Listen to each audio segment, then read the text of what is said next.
all of these different amenities. Walk to the trailhead.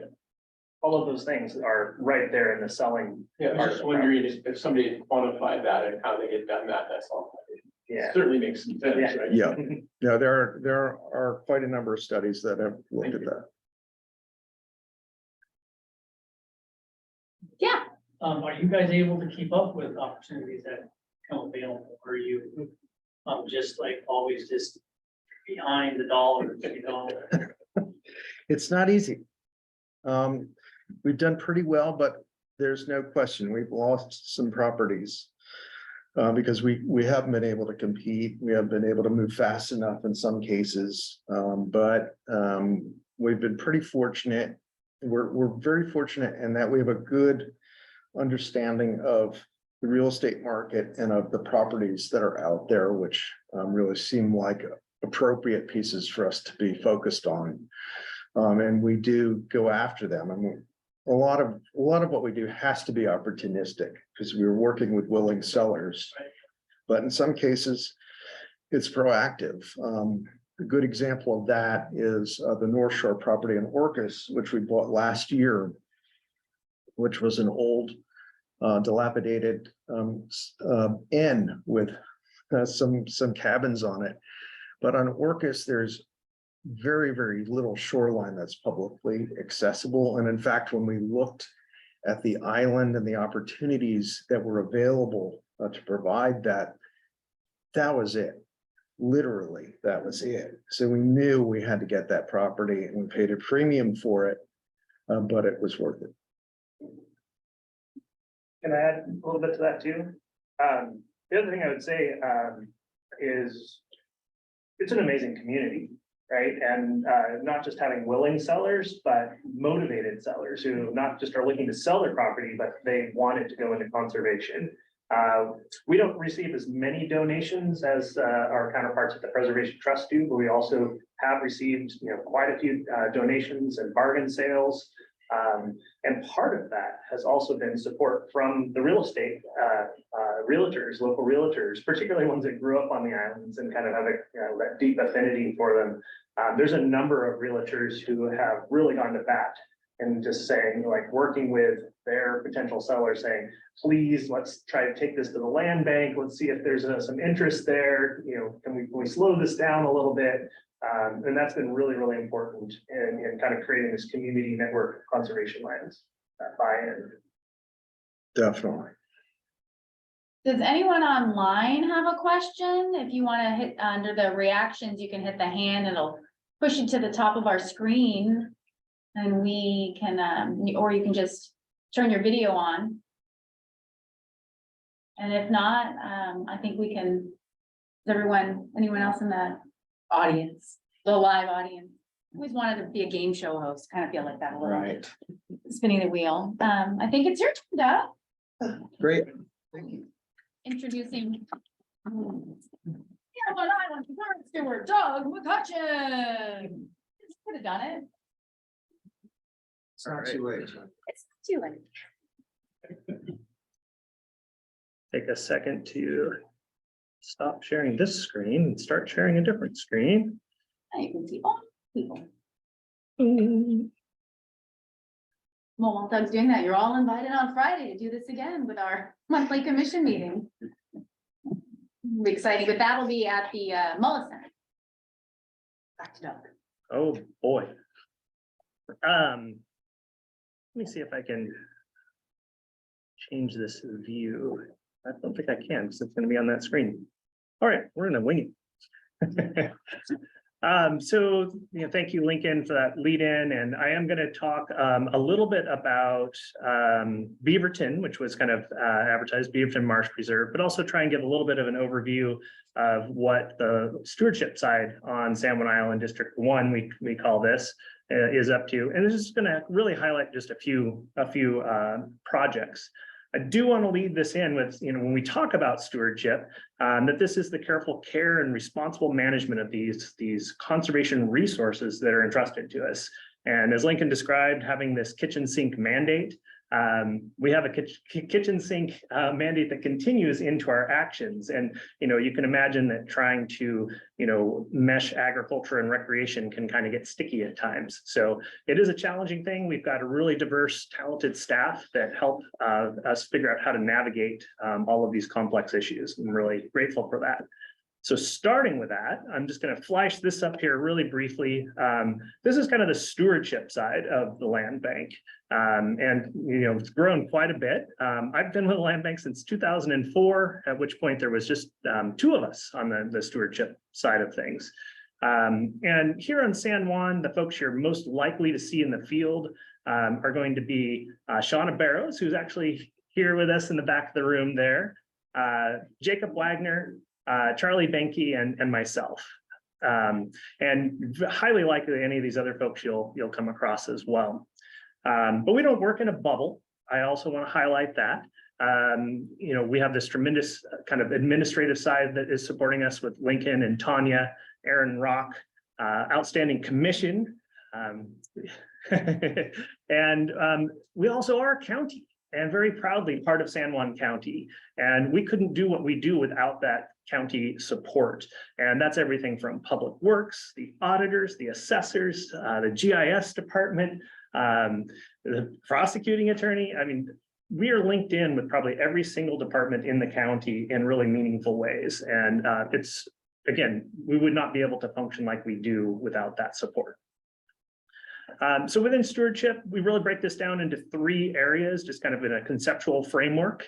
And it's this inverted pyramid that kind of ideally we have monitoring, maintenance, and then projects.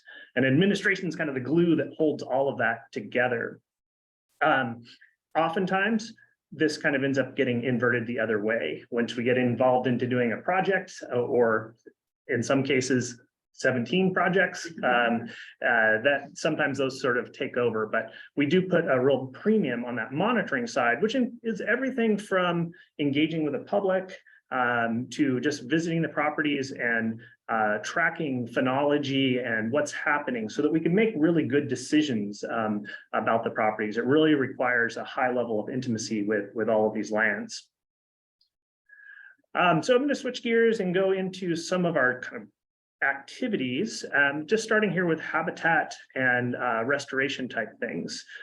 So there's a few different things we're focusing here on San Juan. I'll get into a little bit more on Gary Oak habitat, but obviously you can see that there's a number of preserves where we're doing Gary Oak associated habitat restoration work, riparian and wetland restoration work. Island marble butterfly, if you're not familiar with that, that's a federally endangered species. Its range is really restricted here to San Juan Island. I don't believe it's been on Lopez in some time now. And then the last thing is this landscape scale restoration grant that is through the Washington Department of Natural Resources. They secured it. It's a Forest Service grant. And again, I'll talk about that a little bit more in a few minutes. One other one that we're just getting underway that's pretty cool project.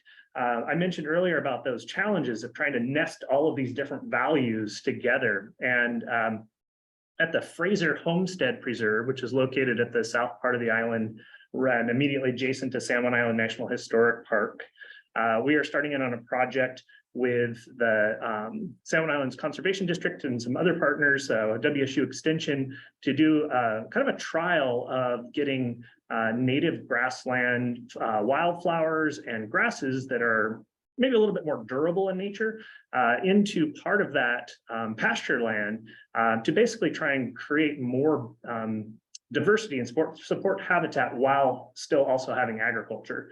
It's going to mean that the agriculture, if there's grazing in there, has to happen a little bit more intensively, but it could be this really great win-win and something that we could take from that side out to other locations, which could have these far-reaching benefits of linking these ecological goals with some of our agricultural activities.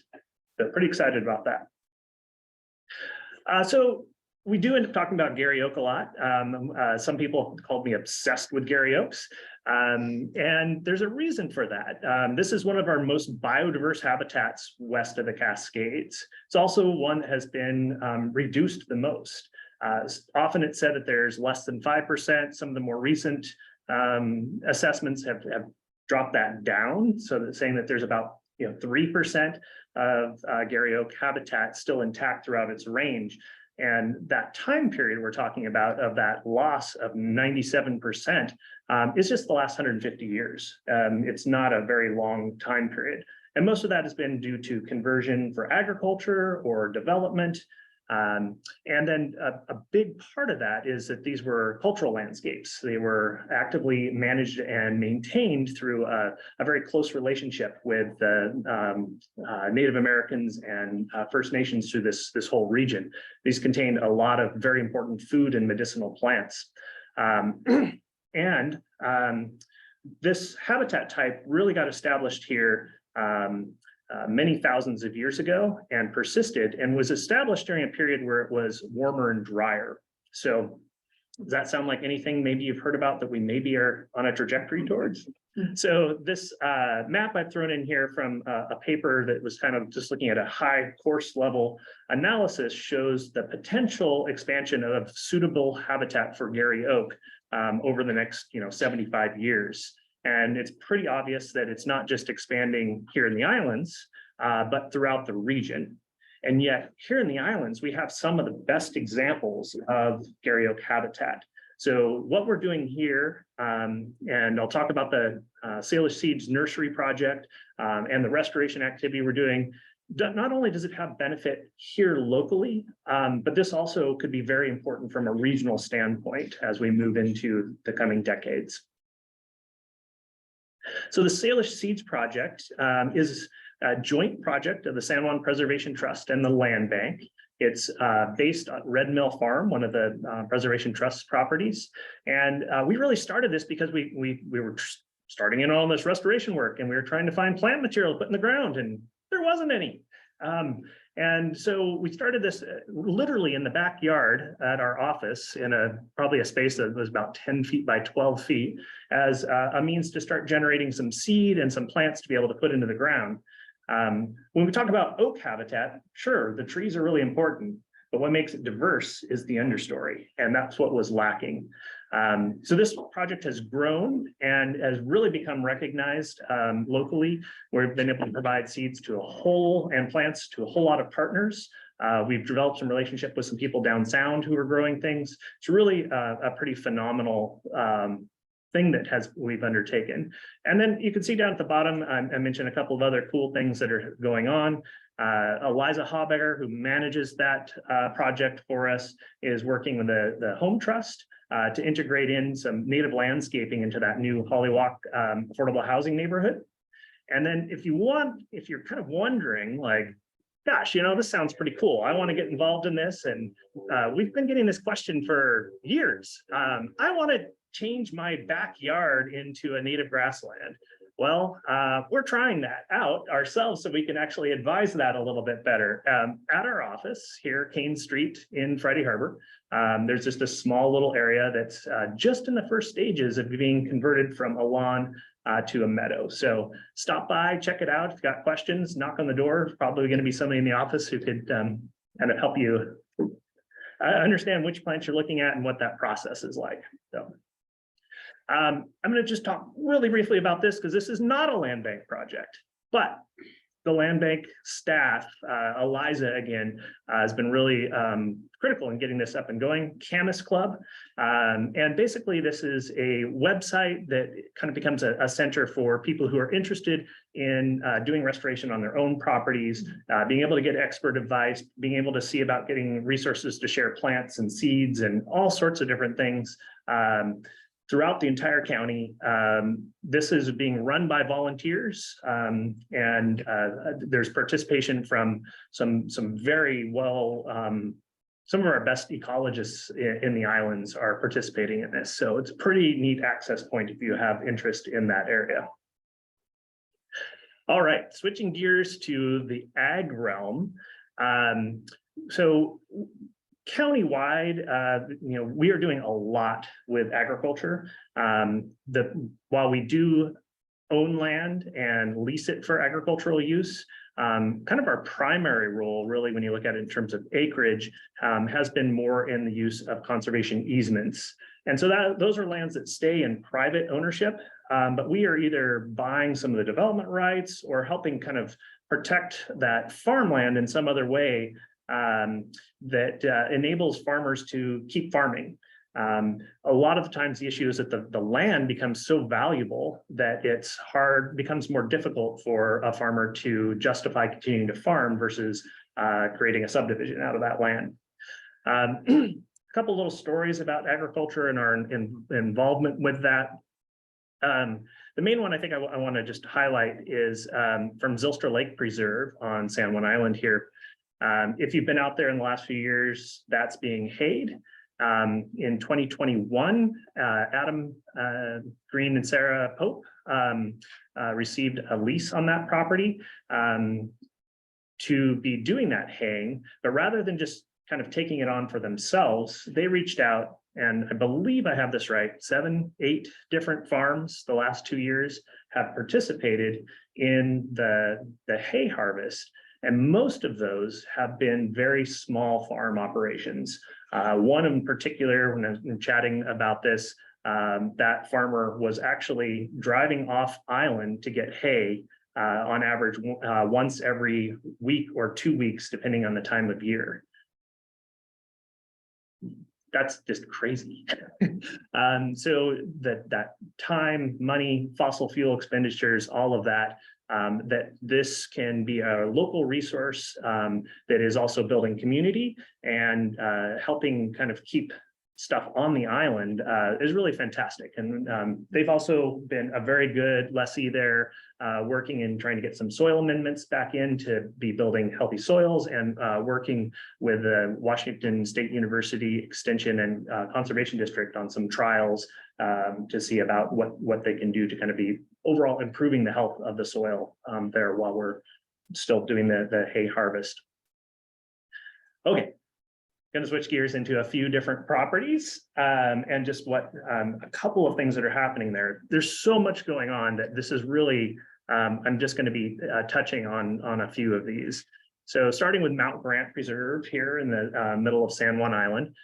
This is another project that was a joint project of the San Juan Preservation Trust and the Land Bank, where the Preservation Trust fundraised about half of the purchase price, as well as some additional funds to support long-term stewardship. So one really cool project we have going there that I mentioned briefly earlier is this landscape scale restoration grant. And it's landscape scale in that it's spread out between 4 different properties throughout the archipelago. And 2 of them are on land bank properties, one at Mount Grant, one on Turtleback. This is focused on kind of that Gary Oak associated habitat. And we're working on through about 20 acres there. We have a whole bunch of partners. I mentioned that Washington Department of Natural Resources secured the grant, but we also had assistance from them from Fire Crew that came out and worked with us, and we'll be continuing to do that. The San Juan Island Conservation District with the Island Conservation Corps is another partner. And then the Rain Shadow Consulting, a private forestry firm from Orcas Island. And last, but definitely not least, the Sanish Indian Nation is a partner on this with their Department of Natural Resources. We're going to be out on site tomorrow doing an assessment of all the work that we just did and kind of looking at the next steps. This grant goes through 2026, and it's been just kicking butt. It's been just really, really outstanding to see all these great people who've helped, including volunteers. This is a common thread through all these projects. We have so many amazing volunteers showing up. In that middle photo, this was a whole crew of people who showed up in the middle of a nor'easter, snow on the ground, 20 degrees, windy, and we're out there helping us prep for seeding and plugging of some of these areas. So really neat project, and happy to share it with you here. Also at Mount Grant, if anybody here has been there, you know what a mess the trailhead area can be. Well, we're getting ready to put in a new trailhead. It's going to have 13 total parking spaces, including a van accessible ADA space and a little restroom. Restroom is kind of holding things up a little bit in the planning, but we're hopeful we can get this underway. This summer we should be into construction. So Moving down the valley into Beaverton Marsh, this is one of the core things we wanted to talk about. Exciting stuff happening here. Beaverton Marsh, also another joint project of the San Juan Preservation Trust and the Land Bank. They also fundraised for acquisition and stewardship for this property. And they hold a conservation easement here as well. This is not a new property for us. Our ownership actually goes back more than 20 years to the Roche Harbor Road side. And that bottom left corner, there's some Spring Street International School students who are helping with a wetland restoration project there. I would venture a guess, most of those kids are now probably in their mid to late 20s.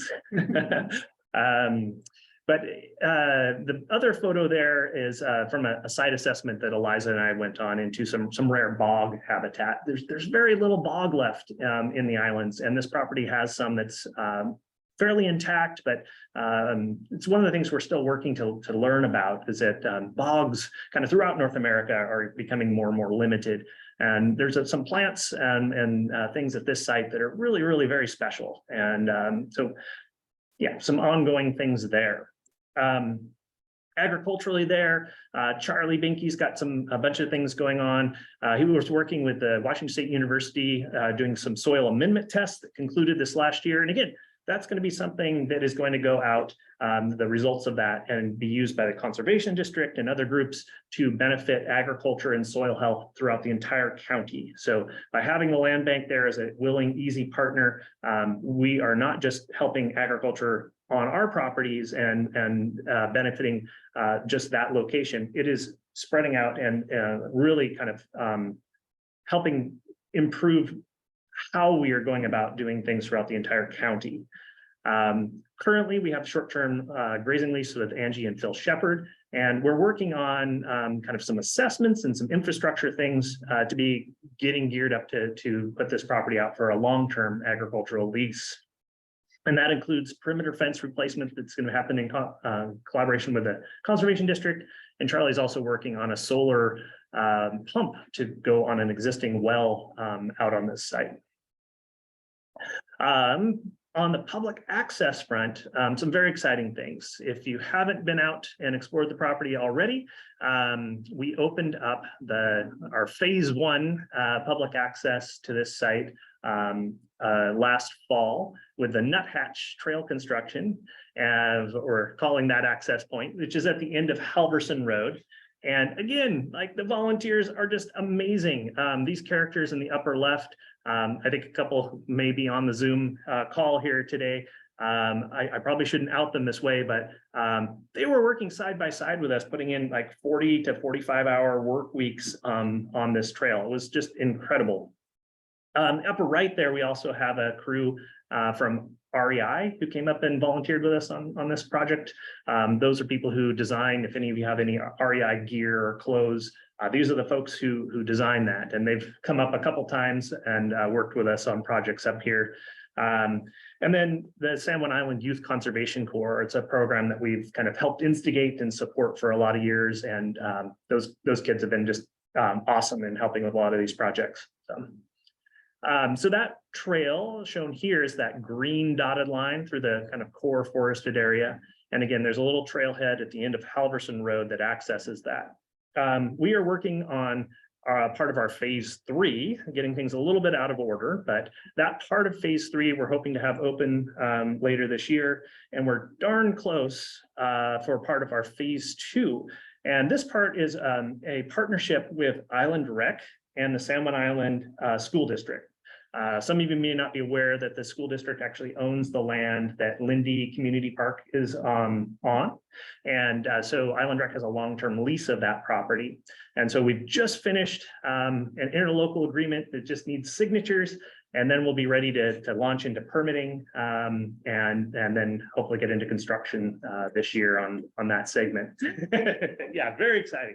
And we recognize Karen Vetter as a volunteer again with her amazing legal background, was just super helpful in kind of figuring out all these complex sort of machinations here, and really grateful to all the great folks at Island Rec who've also just been amazing to work with. It's really been a very positive experience. The Orange Trail, the linkage remains a little bit elusive to us. We're still doing some planning there. It is a major goal. It's just not one that we have ready to release a timeline on at the moment. And that would be the main thing is crossing the marsh, which has very deep, very challenging soils and water conditions to work with. So that phase 2 and phase 3 trail construction, just a couple of photos that Lindy Park there, that would serve as the trailhead, and there's paved trails throughout there. So we've actually laid out that trail. We're going to do a gravel surface trail as opposed to the paving that's within that park, as we're kind of transitioning into a natural area. But we've done the layout and the design for all of that to meet accessibility guidelines. So that's one of our real goals for this trail is to expand some of the accessible recreation and get out to these really great viewpoints.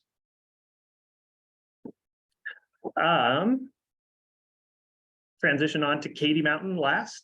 And Katy Mountain Preserve, center part of the island, just wanted to highlight that there was 40 acres that was acquired there last year. That has brought the total of that particular parcel to I think 472 acres off the top of my head. And it is an amazing place. Lincoln was talking about that resilience map from the Nature Conservancy. And a big part of that is also the attributes of the complexity of the landscape, the wetlands, the mesic or moist forest, dry forest, various soil types. There's a lot going on this property, and together with the Roach Harbor watershed lands and then the national park, this is really one of the largest blocks of forest land left in the county. It's a remarkable what has happened so far in piecing all of this together. Public access there is a big goal, and we did open up a route that was being used. There was kind of a spider web, and several of the tendrils of those webs were dropping people into private land, including an active gravel quarry operation, which you might suspect we had some, a little bit of nervousness about having public end up in an area where explosives are going off. So we tried to just structure that existing use. We opened up a trail that really the best way to access it is from the National Park Service's Mitchell Hill Trailhead, which is at the end of Horse Trail Road. If you want to walk that whole route, it's about 6 miles out and back. Most people turn around a little bit earlier, but that's a good acquisition or access point to explore some of this property. We're trying real hard to see if we can get to the point to be having a little bit more formalized access developed on Katy Mountain sometime next year. So, and there's that total 2,703 acres between the Katy Mountain Preserve, the Roche Harbor watershed, and English Camp. That's really a remarkable for the island scale of kind of a one big block of forest land. So last with that, was the first one I hadn't said. The San Juan Preservation Trust is a partner on this project, but they're right now. They have launched their Katy Mountain campaign. And if you're interested in learning more about that or contributing, this is the website here that you can go to. And basically they're fundraising enough to purchase a conservation easement from us that will permanently protect a big chunk of that mountain and really kind of ensure that integrity is intact in the long term, and also provide a little bit more of the resources for all of us to be working on all these different projects together. This was something that was agreed to before we completed that acquisition, and just because they've got a lot of stuff on their plate these days too. Even though we've completed the acquisition, they're just now following through with that campaign. So here's just a couple quick photos of Katy Mountain Preserve. Big trees, big views, incredible diversity of wildflowers, really a magical place. I've already made a pitch about volunteers. I'll do it again. Tanya Williamson here, outreach coordinator and volunteer coordinator is your best point of contact. But if you see any of us running around in the land bank truck, or you have ideas, or you want to get involved from anything from helping in the office to helping in the nursery, to building trails, to collecting seeds, we have just amazing number of volunteers who are helping on a lot of projects, and really a lot of them become really good friends. So just want to say thank you to all of those folks. And I'm going to leave it at that with this great quote.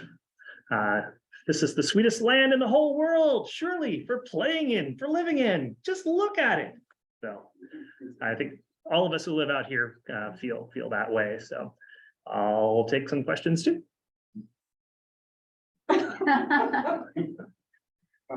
Yeah, Katy Mountain looks like a gigantic fire trap to me.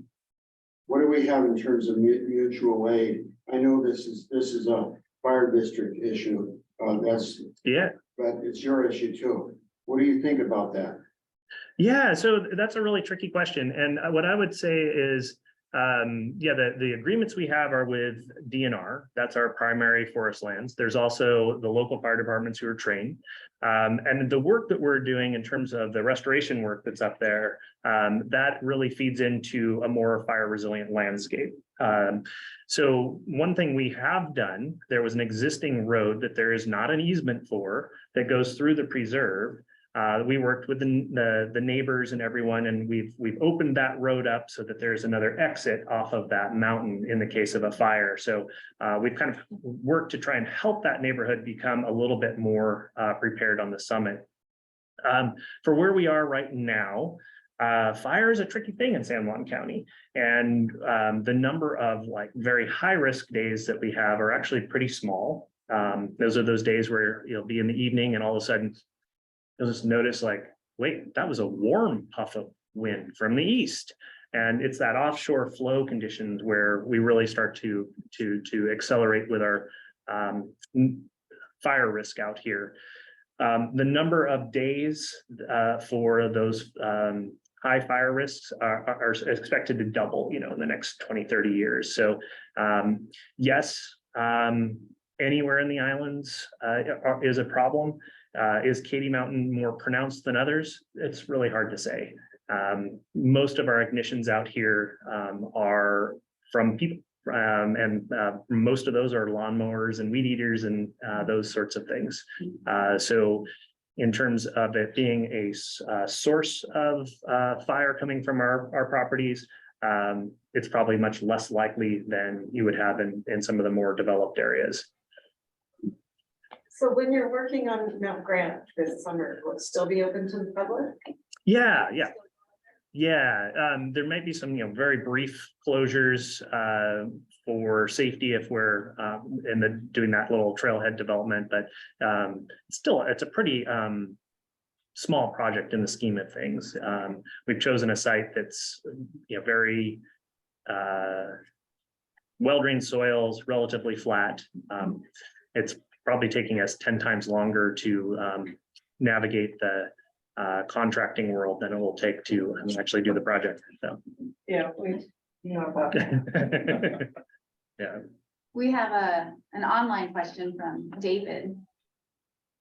David? Yes, There you go. yeah, okay. Well, good presentation by both of you, Lincoln and Doug, very informative. I have a question about the proposed trail from town to Zilstra Lake.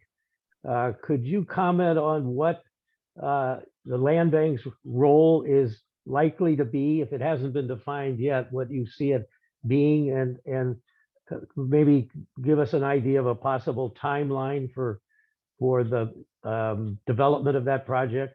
And I guess interwoven in all that, I'd like to understand better who is really coordinating the project. I know there's a lot of players involved. Who is involved in that effort? So could you address those issues? I could, or Lincoln Great. could, but I think, as I say, Grant Carlton's on here, who's the lead. Perfect. Hi, guys. You want me to jump in here? Yes, Yeah. please. Makes sense to me. Yeah, so I'll introduce myself. I'm Grant Carlton. I work for the county. I'm in the county manager's office. And I am the project manager for the Town to Zylstra Shared Use Trail. And to sort of frame the project, we are it's strictly a county, sort of a general county project. So it's not a specific land bank project. It's not actually even in any specific county department. It's a sort of a collaboration of different folks, but it's again, a county-led project. We are consulting the land bank, of course. They've done a lot of tremendous work out in that valley, as has the San Juan Preservation Trust. They are also somebody we're working with to just kind of collaborate. The project is in a really initial phase right now.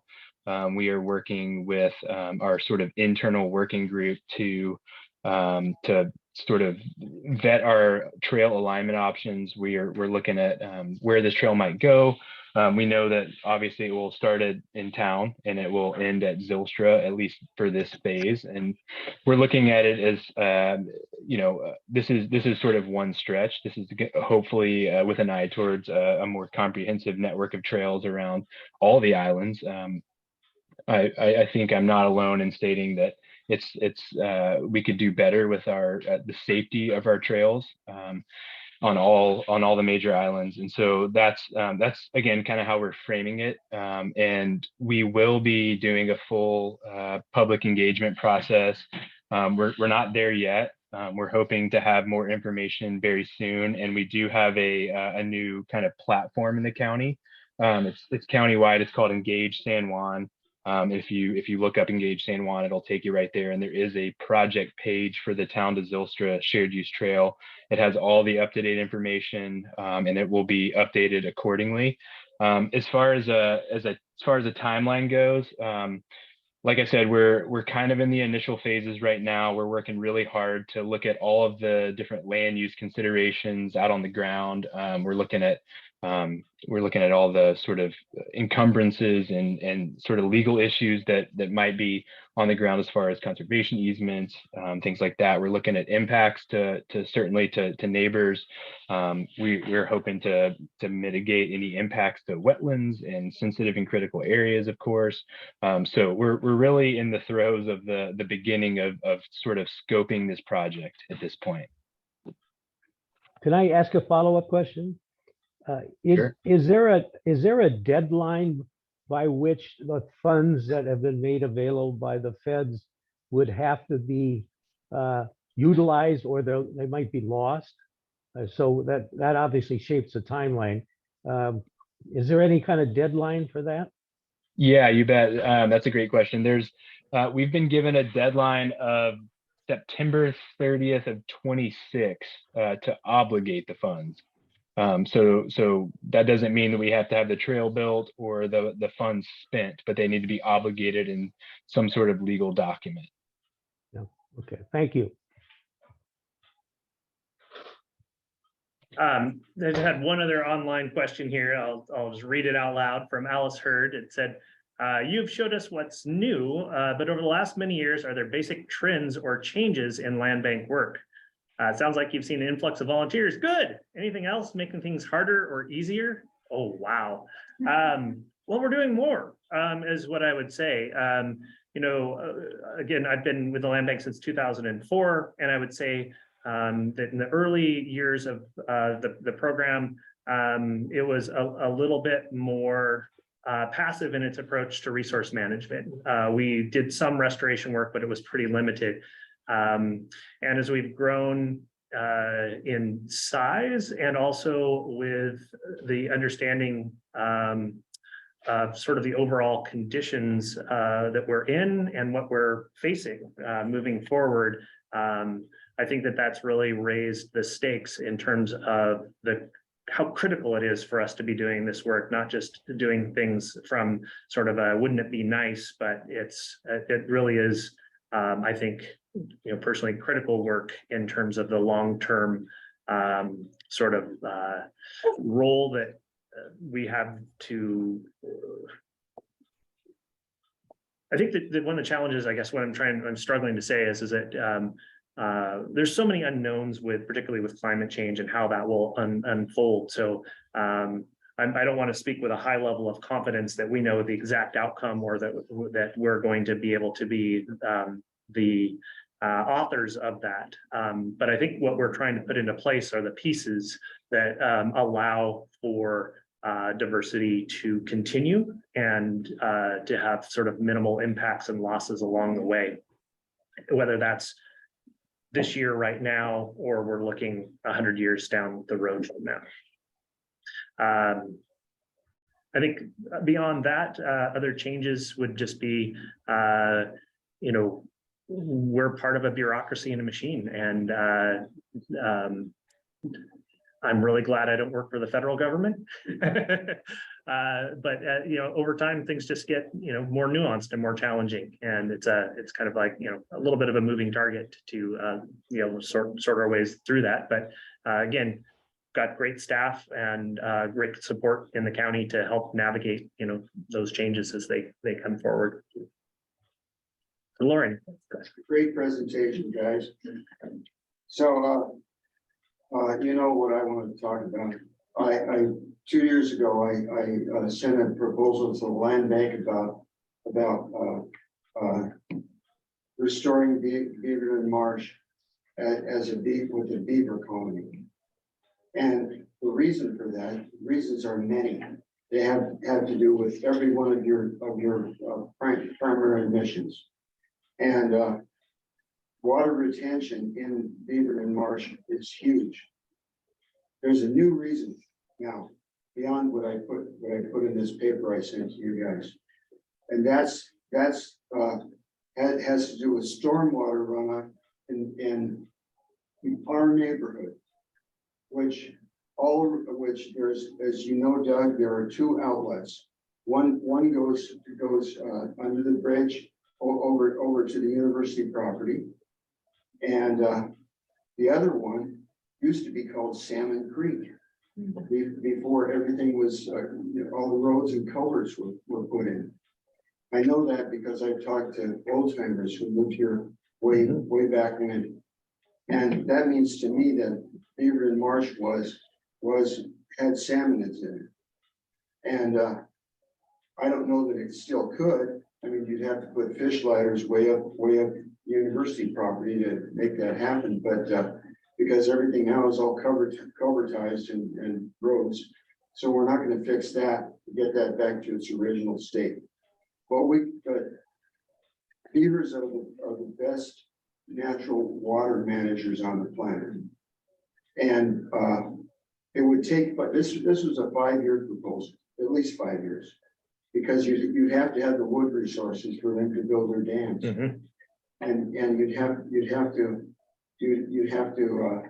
expand the wetland and make it truly not just seasonal wetland, but permanent wetland, which in my view could be done, and that would take care of the stormwater problem for my neighborhood. Right now, we're at risk of losing roads down there because all these single family residences have been put up on. We've had 75 new homes built in between Foxhall and what's the new one? Finnegan Ridge. There's a whole lot of building up there, and All that water comes down. so and roadways. So we've lost a lot of percolation here in town, and none of that. We haven't really seen a big storm season yet this year, but I'm worried that if we don't do something about the marsh, we're going to be losing infrastructure down there. Yeah, and you know, it'd be really good thing for us to look at. I'm uncertain about how Beaverton Marsh connects into your neighborhood. There's sort of a little elevation difference there, I think, but that would be something we need to assess a little bit more. we've done a fair amount on the north side in terms of restoration plantings and of what we were able to get in there. It's really challenging area to work in. Reed canary grass is just pernicious. And willows have established pretty well. Hardhack is also kind of self-establishing through a lot of that marshes on the north side and even on the south side.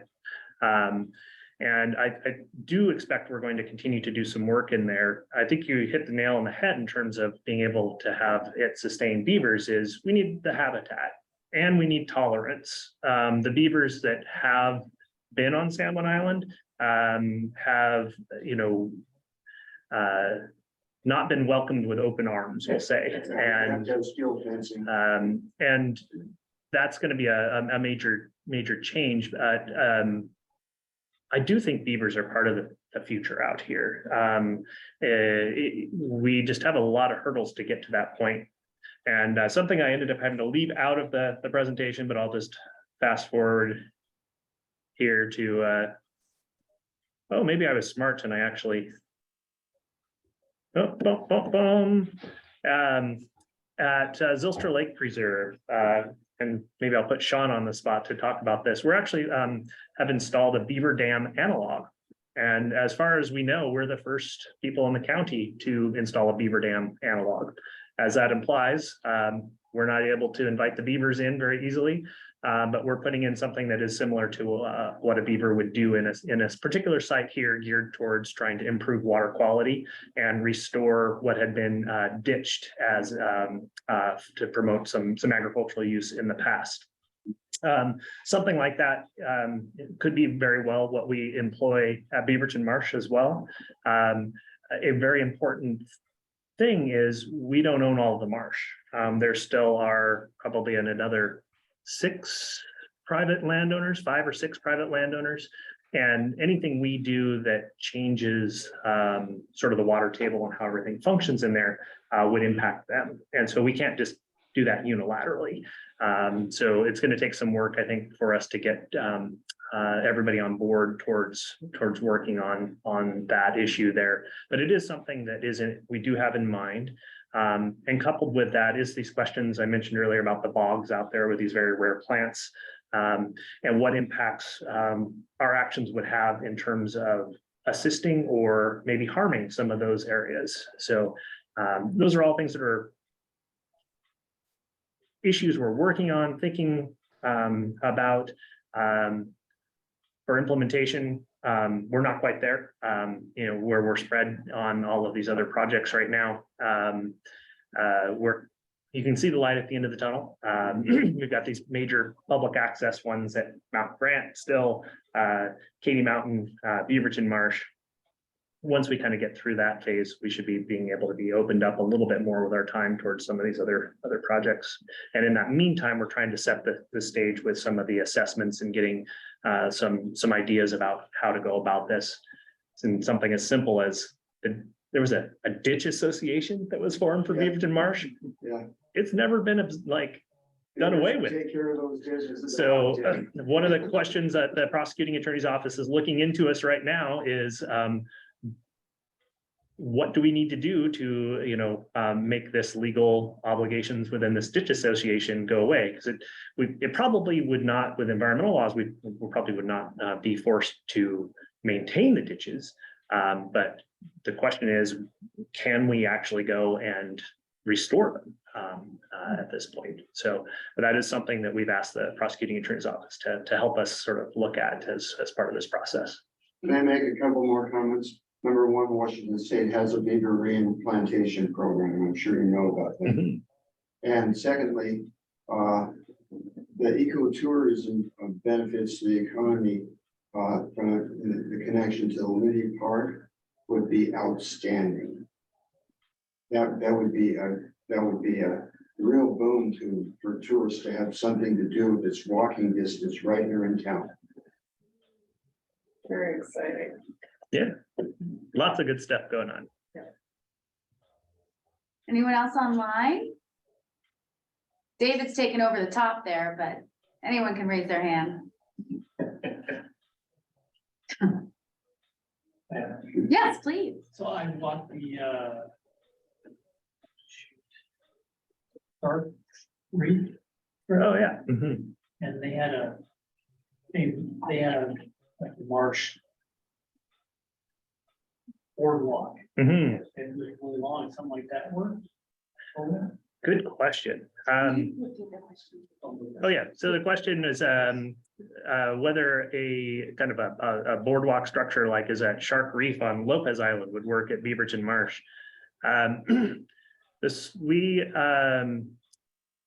We've looked at a lot of different ideas, and there's a local story. It's not even a legend. It's actually true. If you go to the west end of Beaverton Marsh, you can see where there was an attempt to build a road across the marsh. And exactly how this happened, there's maybe a little bit of tall tales to it, but supposedly somebody went to lunch and left the D8 cat parked there.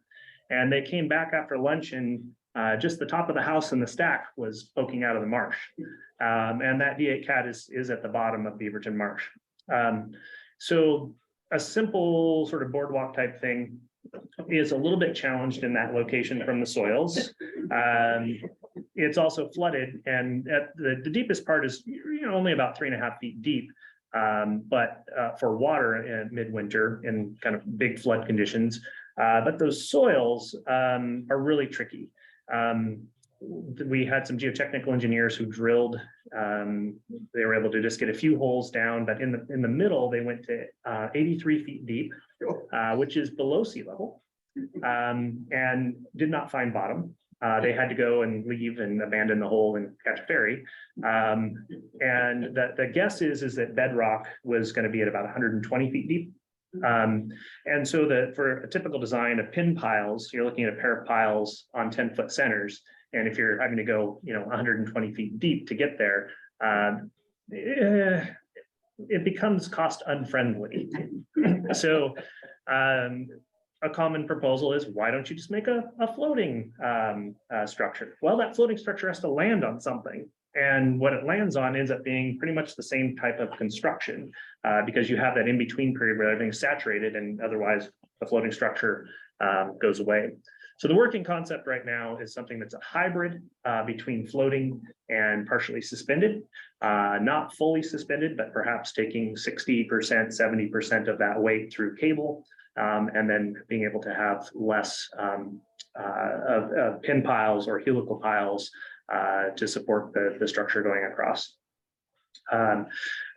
But we're looking at things on an order of magnitude cost-wise compared to our typical developments of $25,000 on a parking area. For something like this, we're in the hundreds of thousands of dollars. So it's something that we want to proceed really cautiously on, and we're looking for some outside funding assistance as well to help pay for this.